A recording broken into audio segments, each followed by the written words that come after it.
Okay, so anyway, let's get into the text here. I think we have plenty of time, and it's on ineffability still.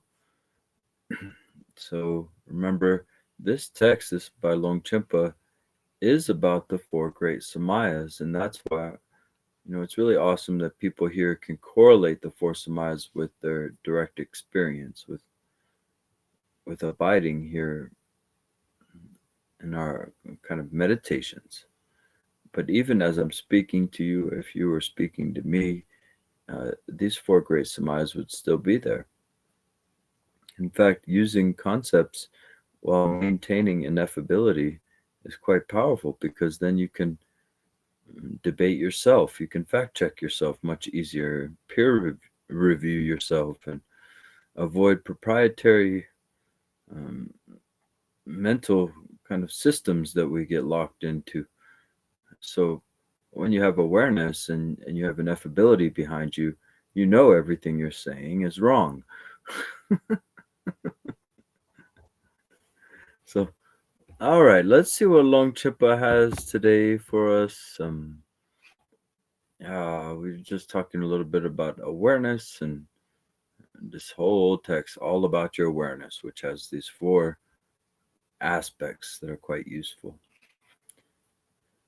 So, my commitment to compose this treatise is as follows. The expanse of the inexpressible nature of phenomena, the very pinnacle of view, is great perfection. Listen as I explain, according to my realization, the meaningfulness of that which transcends everything and is unlike anything else.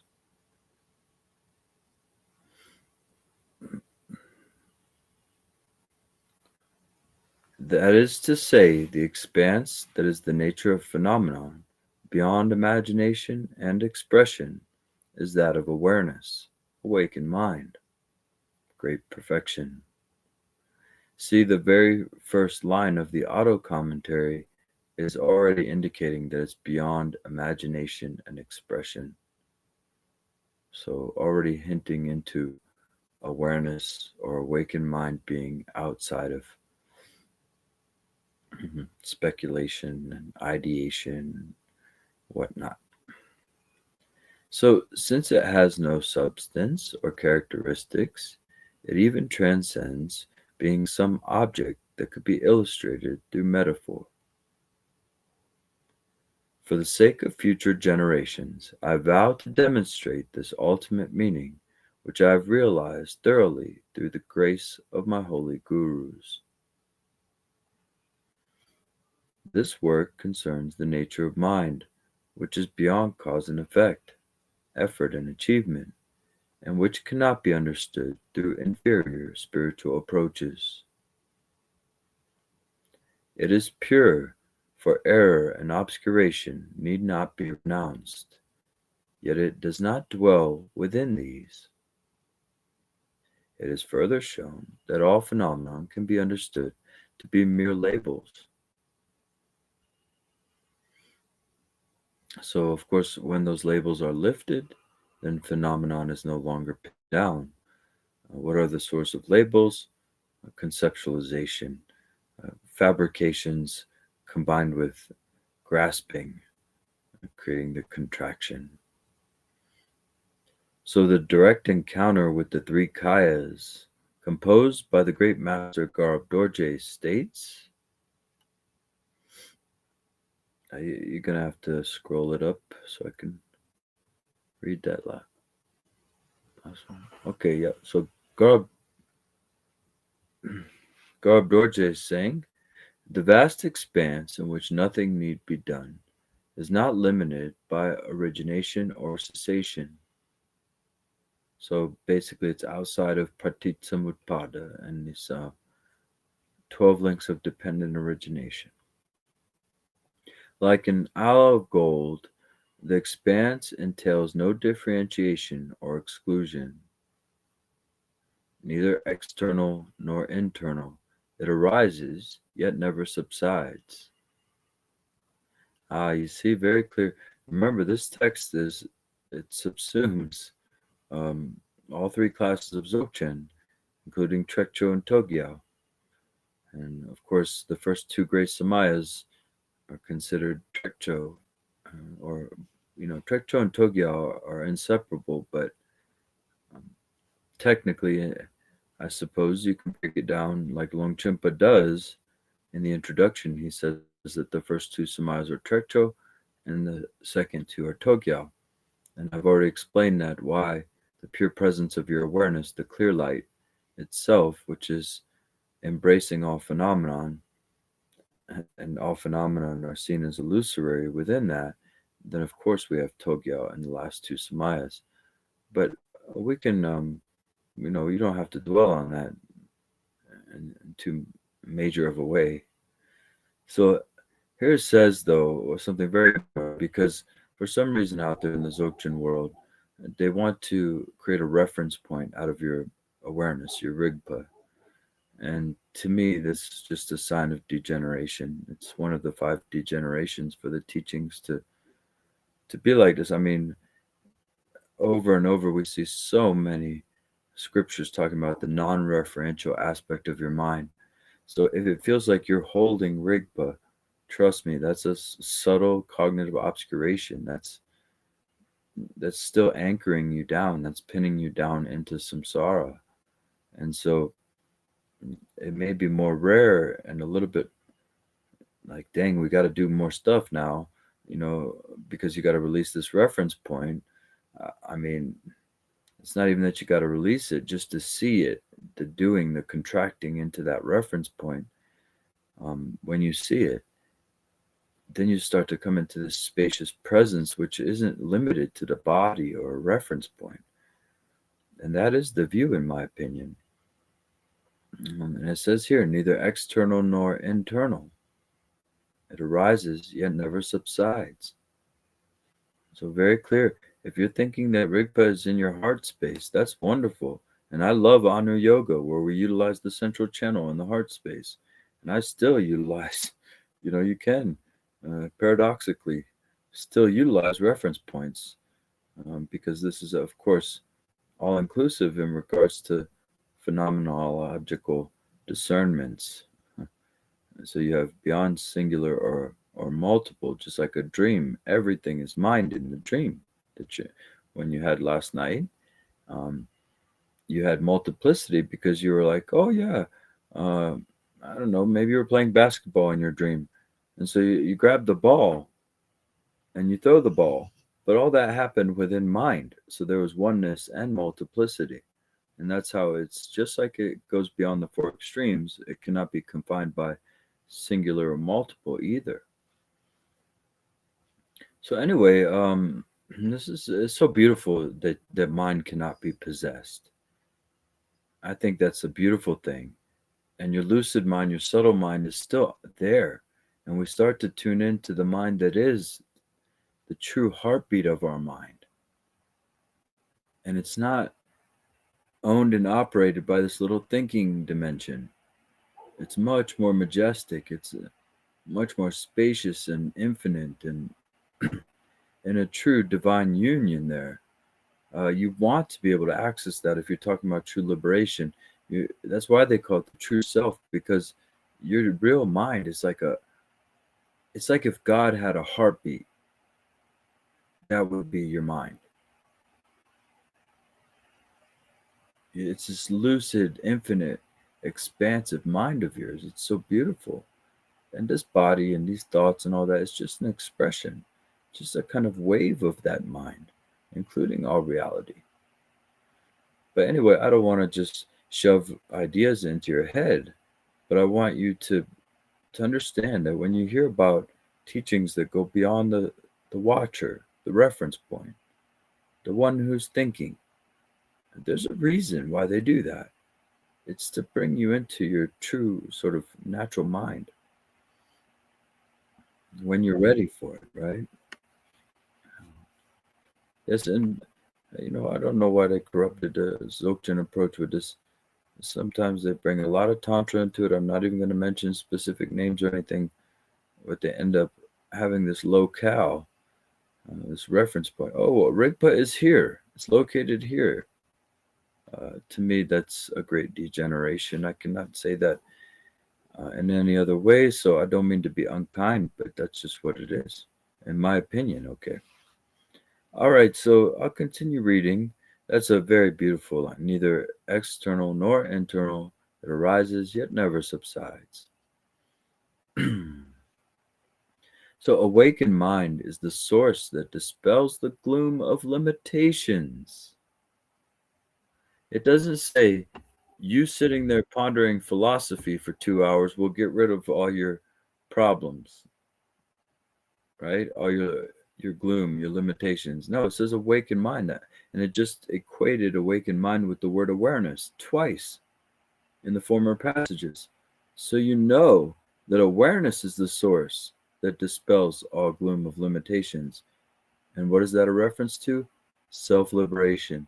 If you can manage to just let it be satisfied that seeing is enough, that you saw that habit, you saw your judgments about that habit, you saw your aversions to that habit, anything that's cyclic, for you mind scientists, for you yogis out there, if it's cyclic, if it's repetitive, if it's patterned, that means it's conditioned. And if there's contraction, that means it's conditioned. Don't trust it.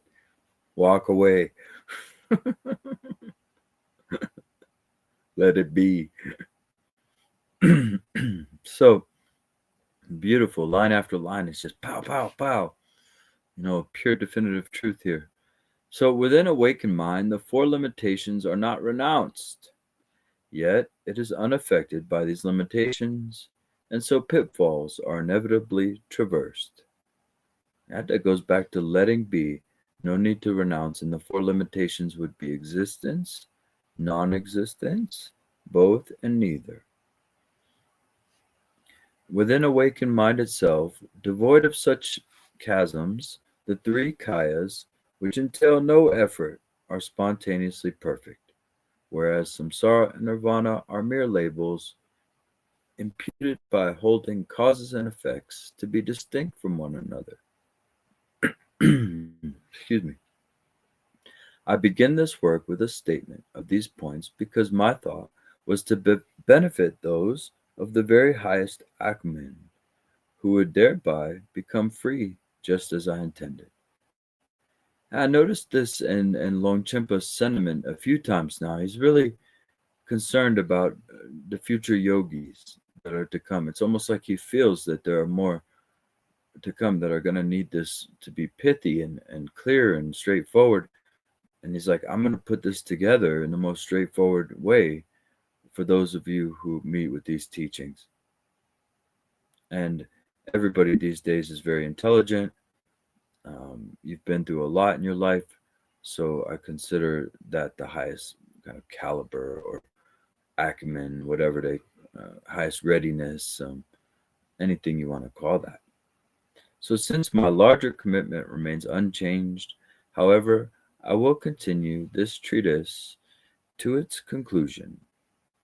The major commentary on the 8,000 stanzas states, those who hold others' welfare dear would not let their energy slacken, even for the sake of their own lives. Spiritual people who bear a burden never throw it off in difficult times. So you bodhisattvas out there who carrying burdens around, it may be because you're here for helping. You want to help people. I swear, some people I meet, it's like they lock themselves in samsara on purpose, just so they can fulfill these little missions that they have to help people. Could even be a dog or something, as far as I'm concerned at this point. People literally stay around samsara because their heart is that strong, their compassion is that strong. And then when they have nothing left, like these dogs that you hear about, when dogs come off the mesa here, because it's kind of wild out here, and a lot of people let their dogs run, and then if they get separated from their owner, something happens. If the dogs go into the kennels, I've heard about this from the people at the vet, they deteriorate just from having to be in that cage. not being able to run around free anymore. You see? So freedom is a big thing that keeps us alive, but so is compassion. And that's why this group has a significance that we may not always emphasize. We're here hanging out together, sharing compassion together and things like that. This is our lifeline in many ways. It's being together and helping others and participating in this life. So the subject matter of this treatise is awakened mind, awareness that is beyond imagination and expression, beyond cause and effect. Notice again there that awakened mind is almost in a single phrase with awareness. And please, when you start having doubts, when you start underestimating this very simple awareness, remember what the primary sources say. So the primary purpose of this treatise is to present this so that those of the various highest acumen can realize it just as it is.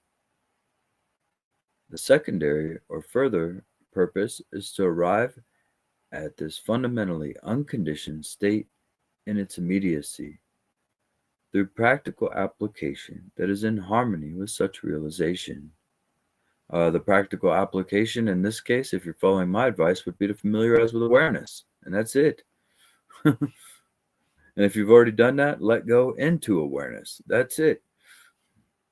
So the eternal consistency lies in the fact that the latter purpose relies on the former. Very good.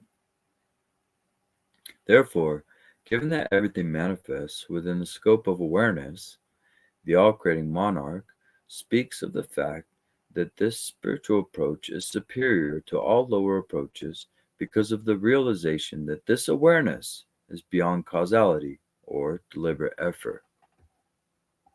And remember, the Kunyigapo or Kulayaraja or Kunyigamo, there's a few translations that we went over here, the Namkinobu Adriano Clemente translation, and then the one by Eva Namare Darge, who is presenting it from a feminine point of view, but also, I believe, presents it in its entirety. So that is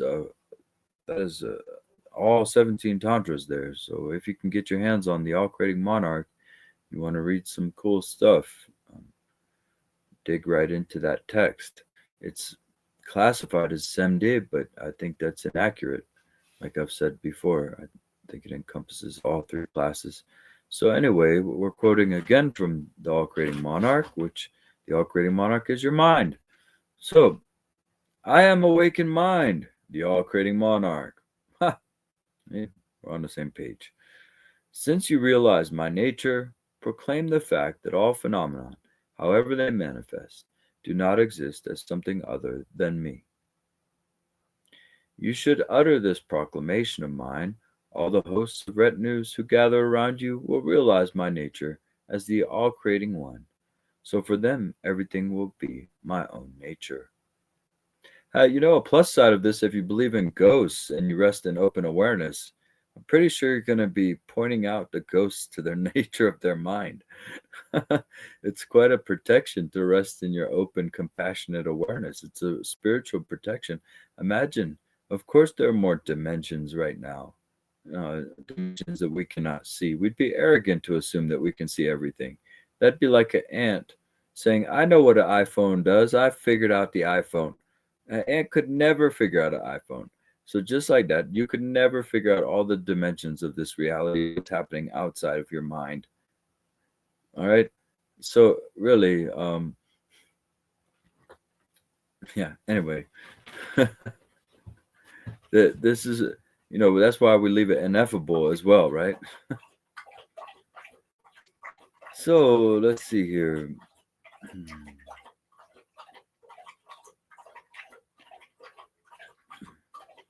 I don't know how much I want to go into that, but I believe there are, when you get desirous and things like that, I feel like there are energies that latch onto you.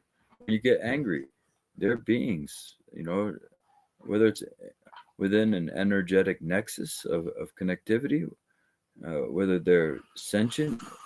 I mean, look at the box jellyfish. It has no brain, it has no heart, and it still operates.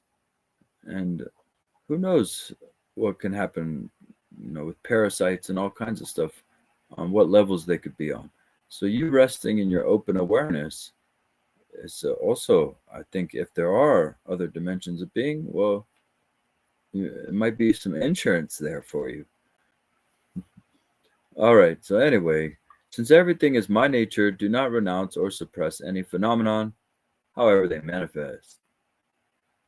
Do not train in the two levels of truth. Oh, it just tells you right there, in the way of abiding. If you want to abide in Dzogchen,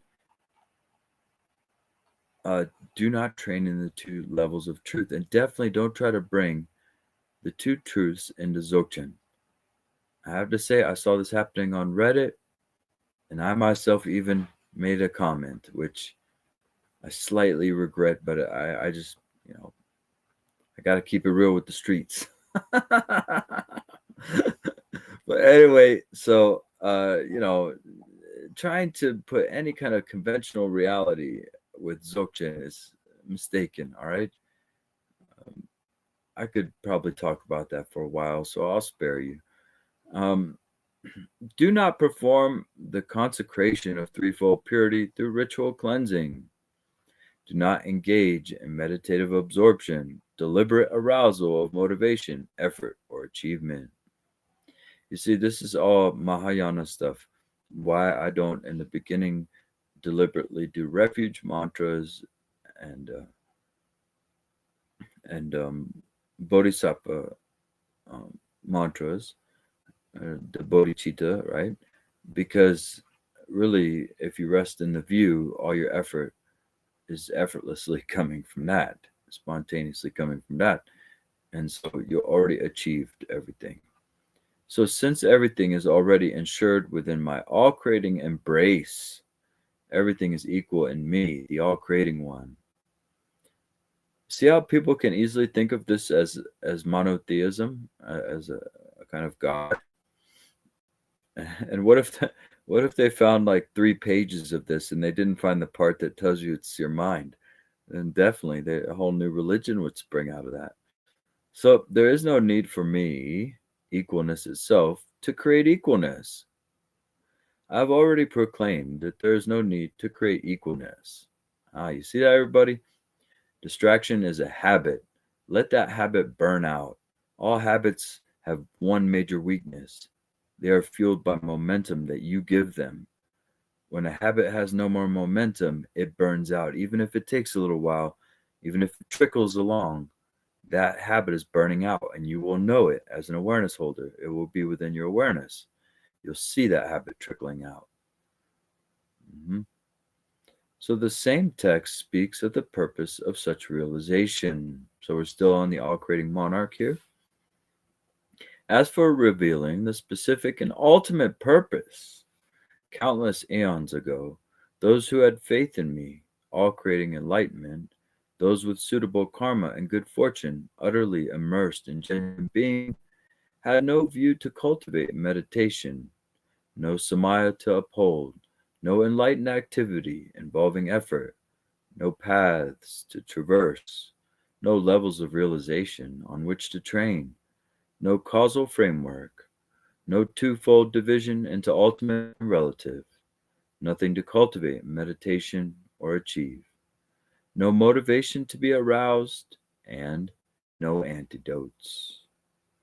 All right, let's go back up a little bit there. A little bit up, please. So it's one more line. Just one more line up. Very important line.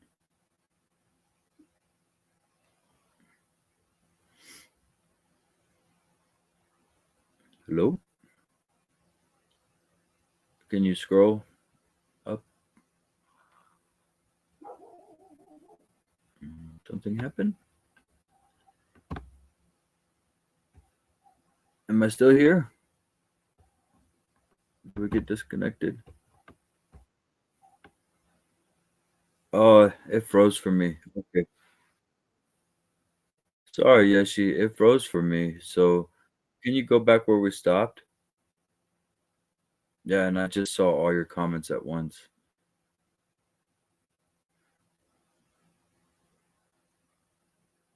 All right, so just to the beginning of that quote.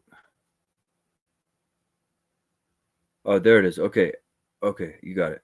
As for revealing who had faith in me, all creating enlightenment. That's why I wanted to go back to this because it defines the entire text here, what the all creating monarch means.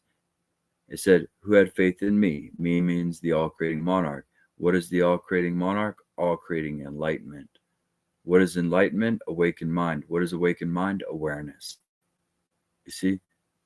So those who believe this to be some separate entity, some separate Dharmakaya, or believe this to be some monotheistic presentation, you have to decode it a little bit, and you will see very clearly that it's talking about mind. It's talking about your mind here. All right, so maybe we can find a good stopping point. Well, I'll read just a little bit more. Um, yep.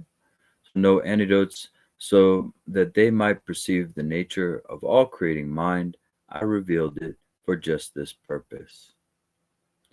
With this, I have concluded my presentation of the first part of my work, the reasons for undertaking uh, to write this treatise. Okay, very good. So we haven't even got into ineffability yet, actually. Sorry about that, everybody. I kept saying, yes, we're still on ineffability. This text actually gets even juicier. So, yep, we'll continue. We'll pick it back up next time. Thank you, Yeshi. And I know my connection is poor right now, so I'm not sure if that's affecting anything, but my apologies if that happened. Thank you, everybody who's here and made this possible. Another great Dharma exploration. This text is just all that. It's everything. That's why it's probably my favorite. So I do appreciate you hanging out for this reading and exploration, which we're gonna we're gonna start getting into the very heart of it in the next session.